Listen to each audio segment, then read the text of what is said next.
Bonsoir les Beautiful Souls, j'espère que vous allez bien. Virginie Beck-Friis, Quantum Coach and Emotional Healer. Alors ce soir va peut-être être une vidéo un tout petit peu différente, plus courte, plus longue, je ne sais pas.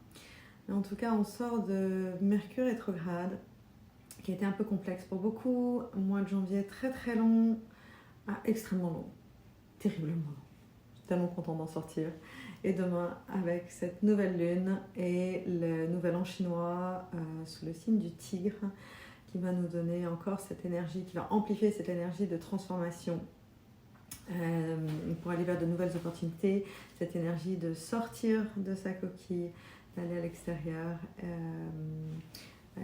et aussi faire sortir tout ce qui ne nous sert plus pour cette transformation sur notre chemin. Et donc, hier, j'étais en train de préparer mon cours de Yin Yoga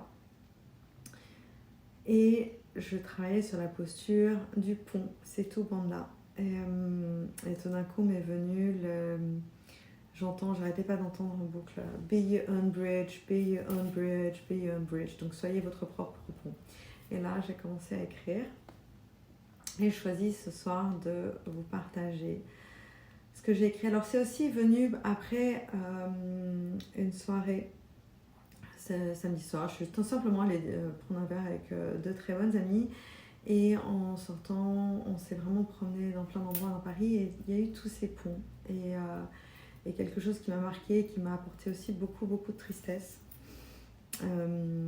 C'est quand je suis arrivée place des Vosges avec tous ces ponts, toutes ces arches sublime, donc cette place qui est une des places les plus expensive à Paris, et je voyais tous ces SDF allongés un peu en randonnion et je ressentis vraiment beaucoup de compassion et je ressentais vraiment cette humilité chez eux et c'était intéressante comme sensation et quand je suis rentrée j'étais effectivement ressentir beaucoup de tristesse pendant 24 heures et apparemment c'était un week-end où on était plusieurs à ressentir ça. Donc voilà. Anyway, j'étais donc en train de préparer mon cours et voilà ce qui m'est venu sur le Be Your Own Bridge. Soyez votre propre pont. Donc je vais vous lire ce que j'ai écrit hier et que j'ai envie de vous partager. Ou en tout cas, je ressens de vous partager. Qui est aussi un challenge pour moi parce que quand j'écris des textes comme ça, je ne l'ai jamais fait à l'oral encore. Donc voilà, à part dans mes cours de yoga. Donc ce pont qui est un passage entre deux états, entre deux endroits, ce pont qui fait le lien au service de celui qui chemine. Il réunit ce qui ne doit plus être divisé. Il nous aide à sortir de la dualité. Ce pont, ces ponts, je les traverse, je les observe, je passe dessous, dessus ou à côté. Ils me guident vers de nouveaux horizons, vers l'inconnu. Je saute du pont ou je divague sur sa rambarde. Il est fragile ou solide, de ficelle, de bois ou pierre, neuf ou ancien, le pont des amoureux ou le pont des curieux.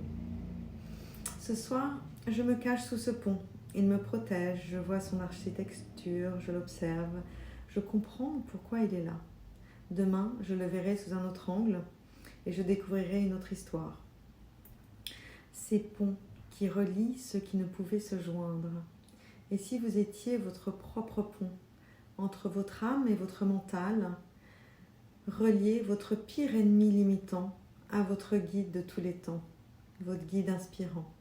Et si ce soir, vous empruntiez un autre pont que celui que vous parcourez tous les jours, celui qui vous permet de sortir de votre zone de confort, celui qui vous procure parfois une instabilité et parfois une sécurité, choisissez celui que vous voulez.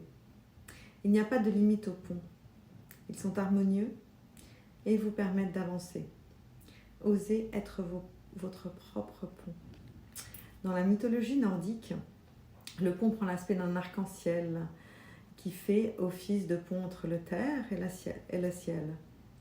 C'est le plus beau des symboles qui relie la tourmente au soleil. Dans la religion musulmane, le pont Sirat est aussi un pont franchissant les enfers par lesquels toutes les âmes doivent passer pour atteindre l'au-delà. Ce fameux shadow work dont je parle si souvent pour ces retrouvailles avec cette essence divine de votre être. Cette union entre deux cœurs, deux œuvres de vie. Le premier ne disparaît pas. Si vous allez de l'autre côté du pont. Vous pouvez à tout instant vous retourner et voir où vous étiez avant. Peut-être même vous retrouver ou trouver une autre personne. Que voulez-vous aujourd'hui? C'est vous qui choisissez ce que vous souhaitez faire de ce pont. Il unit tout autant qu'il sépare. Il existe des milliers de ponts. Le pont des soupirs, le pont des plaisirs, le pont entre ciel et terre, le pont de notre enfance, le pont de la misère, le pont infini, le pont fragile, le pont des rêves, etc. Le pont qui irrigue notre cœur et qui anime notre corps. De ce pont, je vois mon image qui se reflète dans l'eau, qui passe dessous et me révèle une facette de mon être. Je ne verrai pas la même, je ne verrai plus jamais la même. Et je suis d'un côté ou de l'autre de ce pont, et d'aucun autre pont d'ailleurs, je ne verrai la même image. Et c'est un peu la magie de tout ça, c'est de, peu importe où vous vous trouvez, nous avons besoin de ces liens, de ces ponts, de ces passages. Et on a besoin de ça aussi entre nous, de relier, de ne pas faire de notre mental. Alors je parle effectivement souvent du shadow work et de tuer l'ego, et on parle bien de tuer ce qui est toxique. L'ego, c'est il y a l'intelligence d'une part, mais il y a tout ce qui est toxique, tout ce qui ne nous sert plus.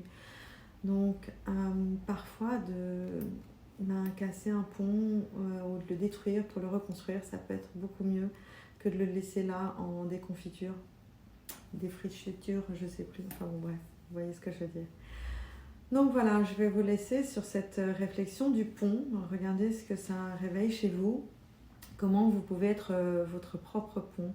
Be your own bridge. Et je vous envoie plein d'amour, lots of love, et vous souhaite une excellente semaine à tous.